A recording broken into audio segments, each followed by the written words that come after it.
YS Jaganmohan Reddy చేరుకున్న sun rise ఆసుపత్రి ఇక్కడ గుంజపల్లి శ్రీనివాస్ అదేవిధంగా గోపి రామకృష్ణ ఈ ముగ్గురు కూడా ఆసుపత్రిలో చికిత్స పొందుతున్నారు. చికిత్స పొందుతున్నటువంటి ముగ్గురిని కూడా వైఎస్ జగన్మోహన్ రెడ్డి పరామర్శించనున్నారు. వైఎస్ జగన్మోహన్ రెడ్డి పరామర్శించి వాళ్ళకి ధైర్యం నింపడంతో పాటు ముఖ్యంగా వాళ్ళు చేస్తున్నట్టు వాళ్ళ తరఫున అండగా నిలుస్తామని వైఎస్ఆర్ కాంగ్రెస్ పార్టీ అండగా నిలుస్తుందన్న అంశాన్ని దారి చెప్పనున్నారు. సో వైఎస్ఆర్ కాంగ్రెస్ పార్టీ నాయకులని కలిసేందుకు వైఎస్ జగన్మోహన్ రెడ్డి కార్యక్రమం చేసింది.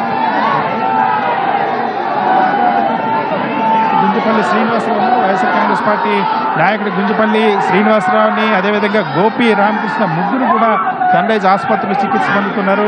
ఈ ముగ్గురిని పరామర్శించేందుకు వైఎస్ జగన్మోహన్ రెడ్డి వచ్చారు. గుంజపల్లి శ్రీనివాస్ని అత్యంత నవాబుపేటకు సంబంధించినటువంటి గుంజపల్లి శ్రీనివాస్ని అత్యంత దారుణంగా హత్య చేసేటువంటి ప్రయత్నం చేశారు. ఏదైతే అదే గ్రామానికి చెందినటువంటి అదే గ్రామానికి సార్